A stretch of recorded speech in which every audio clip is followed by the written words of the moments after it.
hoş geldiniz. Onlar ki toprakta karınca, suda balık, havada kuş kadar çokturlar. Yeşil bir ağaç gibi gülen, merasimsiz ağlayan, halklar özgürleşsin diye ateşe koşan pervane misali, ölüme koşan ki onlardır. Barış, demokrasi ve halkların özgürlüğü mücadelesinde yaşamını yitiren şehitlerimizin önünde saygıyla eğiliyoruz. Anıları ve mücadeleleri önünde saygıyla eğilip onları buradan selamlıyoruz yoldaşlar. Biz Türkiye'de Kürt, Almanya'da Türk, Hollanda'da Surinamlı, Amerika'da inadına zifiri siyahiyiz. Biz halkız, halklarız, yeniden doğanlarız ölümlerden. Biz Suruç'ta, Ankara'da, Sivas'ta, Maraş'ta, Çorum'da, Gazi'de, Cizir'de, Sur'da, Silopi'de, Nusaybin'de, Roboski'de katledilenleriz. Unutursak yüreğimiz kurusun.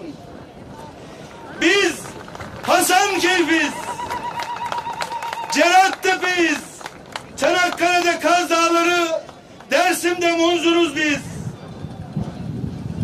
Biz inançları ve değerleri yok sayılan, selası yarıda kesilen terzi fikriyiz aynı zamanda. Biz yok sayılan, yok etme savaşı ilan edilenleriz. Biz ilan edilen yok etme savaşı karşısında inadına barış, inadına kardeşlik, inadına halkların eşit kardeşliği diyerek yok etme savaşında sonuna kadar barışa aykırarak demokrasiyi, demokratik siyaseti ilmek öğrenleriz biz. Biz Hallacı Mansur'un küllerinden, Şeyh Bedrettin'in kederinden, Demirci Kavan'ın ateşinden, Pir Sultan'ın cüretinden geliyoruz. Aşklarımızın göz bebeğinde kıvılcım, Deniz Gezmiş'in bu ülkeyi sevişinden, İbrahim Kaypak Kaya'nın ser verip sır verme işinden, Mahir Çaya'nın Türkiye ve dünya halklarının kurtuluşu devrimdir, tek yol devrim deyişinden geliyoruz. Biz Ahmet zindanlarında Mazlum Doğan'ın, Kemal Pir'in insanı aşan direnişinden geliyoruz.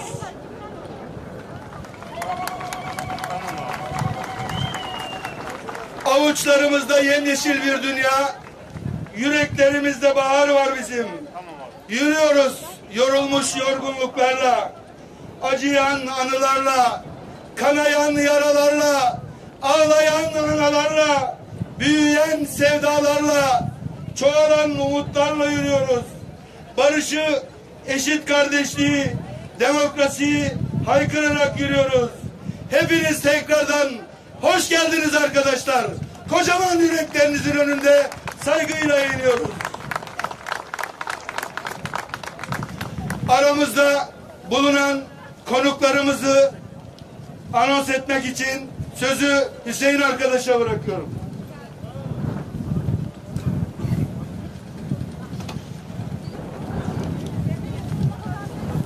HDP eş genel başkanımız Mithat Sancar aramızda.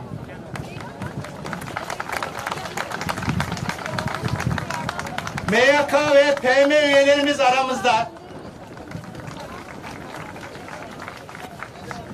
Hemen hemen bütün vekillerimiz aramızda. Onlara hoş geldiniz diyoruz. Tek tek sayamayacağız.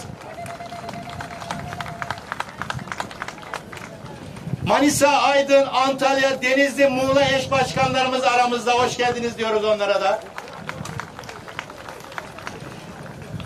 Bileşen partilerimizden SP eş genel başkanı Şahin Tümüklü, SYKP eş genel başkanı Cavit Uğur, Demokratik Bölgeler Partisi eş genel başkanı Keskin Bayındır, Yeşil Sol Parti MYK üyesi Ahmet Asena, HDK'ya sözcülerimiz İdil Uğurlu ve Sedat Şenoğlu aramızda. Anadolu Yakınlarını Kaybedenler Derneği, Anan Yakayder, Sokak Satıcıları Derneği, Tutuklu Aileleri ve Yakınları Derneği Tuayder, Barış Anneleri, Alevi Bektaşi Federasyonu temsilcileri, Din Alimleri Dayanışma Yardımlaşma Derneği temsilcileri, İzmir KYK Platformu temsilcileri, Soma Sosyal Haklar Derneği, Suriyeli Mülteciler Derneği, Kızıl Okyanus, Mor Dayanışma, İzmir Müzisyenler Derneği'nden, 10 Ekim Aileleri Yardımlaşma Dayanışma Derneği, Sosyalist Meclisler Federasyonu'ndan Kaldıraç, İzmir Alevi Kültür Derneği Yamanlar Cemevi, Alevi Kültür Dernekleri Genel Merkez Yöneticisi Hüseyin Görer, Demokratik Alevi Derneklerinden DAT, Türkiye İşçi Partisi İzmir İl Örgütü aramızda. Hepsine hoş geldiniz diyoruz.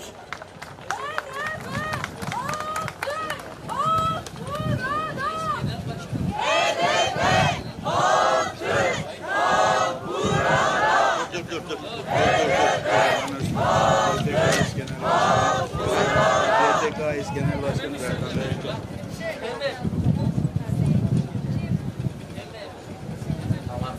Ya. Evet, yani katılımcılara devam ediyoruz arkadaşlar. Demokratik Toplum Kongresi Eş Genel Başkanı Berdan Öztürk aramızda. Bunlar aynı zamanda konuşmacı olduğu için. KESK Eş Genel Başkanı Aysun Gezen, TUMOP İl Koordinasyonu'ndan Melih Yalçın, Emeğin Partisi Genel Başkan Yardımcısı Levent Tüzel, İHA'de Genel Başkanı Öztürk Türkdoğan,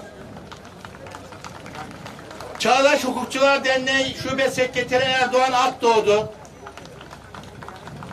Ege Çevre ve Kültür Platformu Ege Çep Eş Sözcüsü Ali Osman Karababa, Barış Anneleri aramızda, Alevi Bektaşi Federasyonu'ndan temsilci arkadaşlarımız aramızda. Evet, varsa unuttuğumuz arkadaşlara yazırlarsa devam edeceğiz arkadaşlar.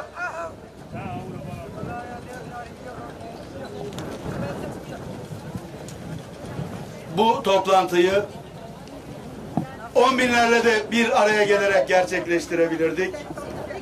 Biliyorsunuz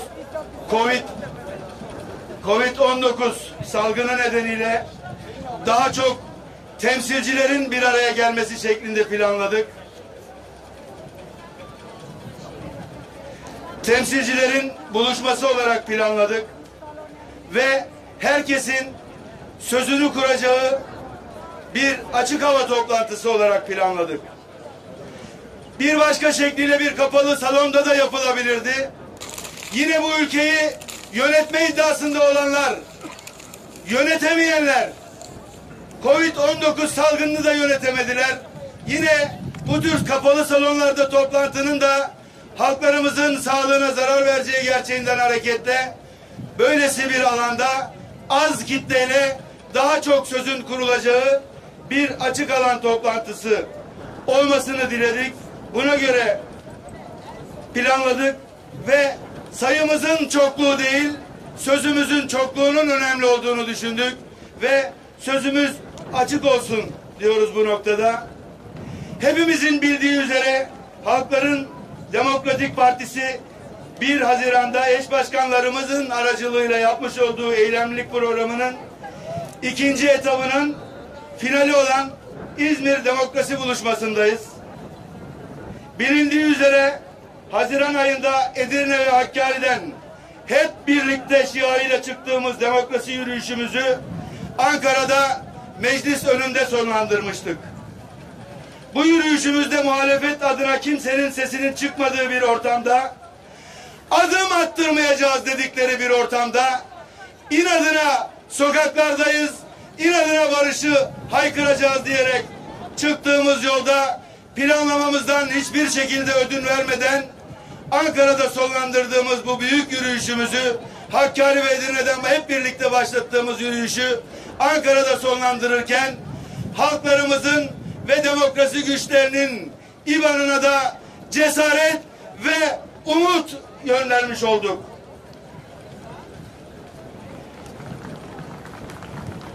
Ardından ikinci etapta demokrasi buluşmaları olarak planlanan toplumun tüm kesimleriyle birlikte olmayı önümüze görev koyduk.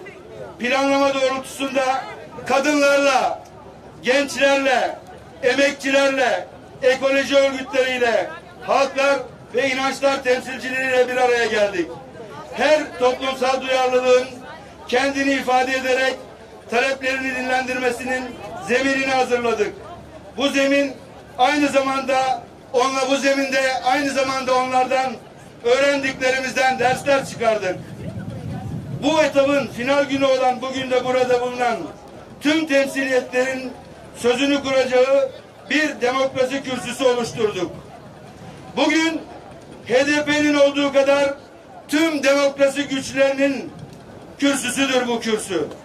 Sözünüz açık olsun diyoruz. Selam olsun entertifler, rotatifler, bobinler. Selam olsun özgürlüğü yazan eller, çizen eller. Sesimiz, sözümüz, eş genel başkanımız, Halkların Demokratik Partisi eş genel başkanı Mithat Sancar hocama bırakıyorum sözü. Hocam buyurun.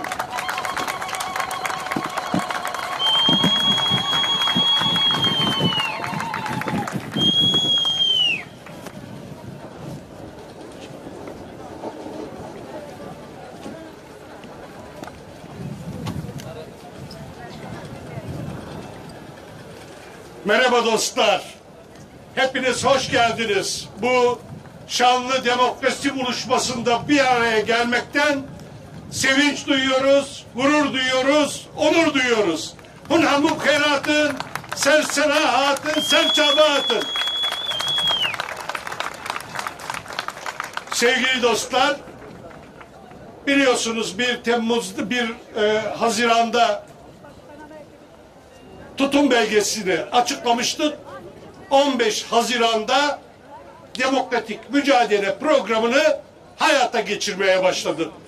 Ve ilk aşamasını demokrasi yürüyüşü olarak adlandırdık. Bu yürüyüşte halklarla, inançlarla, gençlerle, kadınlarla, her kesimden insanlarla seslerimizi buluşturduk, itirazımızı yükselttik. Ve daha sonra finalini de Ankara'da yaptık. Bu ikinci aşama, demokratik mücadele programının ikinci aşaması. Bunun da adına demokrasi buluşması dedik. Adını demokrasi buluşması koyduk. İlk aşamada itirazları yükselttik, sesleri buluşturduk, yürekleri buluşturduk. Şimdi artık bu itirazların aksini, bu itirazlarla dile getirdiğimiz haksızlıkların olmayacağı bir düzeni birlikte kuracak gücü ortaya çıkarmaya çalışıyoruz. Yine hep birlikte. İtirazlarımızı da hep birlikte dile getirdik. Geleceği yine hep birlikte inşa edeceğiz. İşte bu aşamada demokrasi buluşmalarının ana hedefi bu. Geleceği kuracak gücü birlikte ortaya çıkarmak. Hep birlikte demokrasiyi, özgürlüğü, barışı inşa edecek gücü yaratmak. Bu aşamanın başlangıcını 7 Temmuz'da Ankara'da mecliste yapmıştık. Yine hatırlarsınız. Orada çoklu baro adını verdikleri kanun teklifine karşı adaleti, savunmak adına mecliste bir başlangıç yaptık. Ve ondan sonra arkadaşlarım saydılar. Halkların ve inançların temsilcileriyle buluştuk. Gençlerle buluştuk, ekolojistlerle buluştuk, kadınlarla buluştuk. Türkiye'de mağduriyeti son dönemi en yüksek olan kesimlerle bir araya geldik. olağanüstü hal mağdurlarıyla buluştuk ve en son İstanbul'da cumartesi anneleriyle bir araya geldik. Bütün buralarda sözümüz birdi. Değerli dostlar, hep birlikte geleceği inşa edeceğiz. Bu gelecek demokratik bir gelecek olacak. Bu gelecek mutlaka barışın geldiği bir gelecek olacak dedik. Şimdi biz toplumsal alanda demokratik dönüşümü sağlamak için buluşuyoruz. Siyasal alanda demokratik yönetimi kurmak için bir araya geliyoruz. Hedefimiz toplumsal alanda demokratik dönüşüm, siyasal alanda demokratik yönetim. Ve bunu ancak hep birlikte kurabiliriz. Hepimizin katıldığı bir yönetim ancak demokratik bir yönetim olabilir.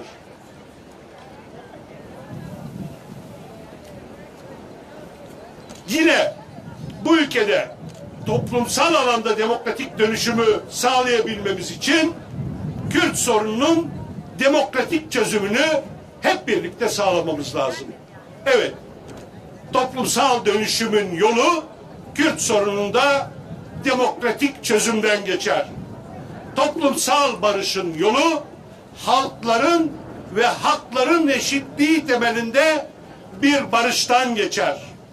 İşte bu buluşmalarla hedefimiz halkların ve hakların eşitliği temelinde barışı birlikte kurmaktır. Kürt sorununda demokratik çözümü birlikte sağlamaktır. Değerli dostlar, bu iktidar halklara baskıyı, zulmü, emekçilere yoksulluğu, gençlere geleceksizliği, kadınlara şiddeti, inançlara ayrımcılığı dayatıyor. Biz bunların hepsini reddediyoruz ve bunların olmadığı bir ülkeyi hep birlikte kuracak gücü ortaya çıkarıyoruz. Bu buluşmalar umudumuzu da güçlendiriyor, cesaretimizi arttırıyor. Bu iktidarın yaptığı şey geçmişe sığınarak korku salmak. Bizim yaptığımız şey geleceğe bakarak umudu ve cesareti büyütmektir. Bir araya geldiğimizde, buluştuğumuzda umut da büyür, cesaret de yayılır. Bundan şüphemiz yok. Şu geride bıraktığımız günlerin, ayların, ondan önceki yılların, 10 yılların tecrübesi bize bunu söylüyor. Evet, umudu ancak birleşerek büyütebiliriz. Cesareti ancak bir araya gelerek yükseltebiliriz. Buna da imkanımız var, buna gücümüz var. Bu ülkeye barışı, demokrasiyi, halkların inançların eşitliğini, çoğulcu bir düzeni, toplumsal yaşamı, ekolojist bir toplumsal yaşamı mutlaka getireceğiz. Bundan da şüphe duymuyoruz. Sevgili dostlar, İzmir'de buluşmanın elbette bir anlamı vardır. Evet, İzmir'de buluşmanın, şu meydanda bir araya gelmenin ilk çağrıştırdığı şey elbette Cumhuriyeti korumak olur. Fakat Cumhuriyet tek başına ayakta kalabilecek bir yapı değildir. Cumhuriyet ancak demokrasiyle korunabilir. 10 yılların tecrübesi, hele şu son 20 yılın tecrübesi hepimize şunu göstermiş olmalıdır. Eğer demokrasiyi istemiyorsanız, demokrasi için mücadele etmiyorsanız, demokrasiyi korumak ya da kurmak için mücadele etmiyorsanız, Cumhuriyette gider, Cumhuriyetten de geriye bir şey kalmaz. Bu buluşmalarda en önemli hedef, değerli dostlar, işte Cumhuriyeti demokrasiyle buluşturmaktır. Demokratik Cumhuriyeti kurmaktır. Cumhuriyeti tek başına savunmak yetmez. Onu ancak demokrasiyle var edebiliriz. Demokrasiyi de halkların ve inançların eşitliğiyle, her alanda özgür katılımla, sağlayabiliriz ve elbette Kürt sorununu da demokratik çözümle gerçekleştirebiliriz. İzmir şu an Türkiye'deki bütün halkların bir arada yaşadığı güzel bir şehrimiz. Geçmişinde demokrasi mücadelesi var. Geçmişinde çok değerli birikimler ortaya koymuş devrimci emekler var. Mardin'den Hakkari'ye, Edirne'den Ağrı'ya pek çok şehirden insanımızın bir arada yaşadığı bir şehir. Biz geçmişe baktığımızda geçmişteki yaraları sarmayı hedefliyoruz. Geleceğe demokrasi isterken geçmişe de adalet getirmek istiyoruz. Yani yaralarımızı saracağız. Hep birlikte o yaraların sarılmasını sağlayarak geleceği daha sağlam bir şekilde kuracağız. Bundan hiçbir şüphe duymuyoruz. Sevgili arkadaşlarım, konuşmayı uzatmak istemiyorum bu sıcakta, güneşin altında daha uzun kalmayalım ve elbette konuşacak daha çok sayıda kurum temsilcisi var. Hepinize tekrar hoş geldiniz diyorum ve buradan oluşacak enerjiyle, umutla, cesaretle geleceğe yürüyüşümüzü daha güçlü bir şekilde sürdüreceğiz. Şunu ekleyeyim, bu etkinliği HDP düzenledi, doğrudur. Ama biz HDP olarak hiçbir zaman ülkede demokrasiyi, barışı tek başımıza getirme iddiasında olmadım. Gücümüzü biliyoruz, mücadele birikimimizi biliyoruz. Baskılara direnme geleneğimizi herkes biliyor. Her şart altında ayakta kalma, onurlu bir mücadele sürdürme gücümüzün olduğunu en başta bu iktidar yine herkes biliyor. Ama biz de şunu biliyoruz. HDP'siz olmaz ama sadece HDP ile olmaz. O nedenle bu artık HDP'nin bir etkinliği değildir. Bu buluşma hepimizin, ülkenin demokrasi, özgürlük, barış isteyen bütün kesimlerinin ortak etkinliğidir. Hepimize hayırlı olsun, yolumuz açık olsun, hepimizin alnında o şafakta zaferin izleri var. Mutlaka kazanacağız sevgili dostlar. Hiçbir zaman umudumuzu kaybetmeyelim, cesareti yayalım. Hepimize sevgiler.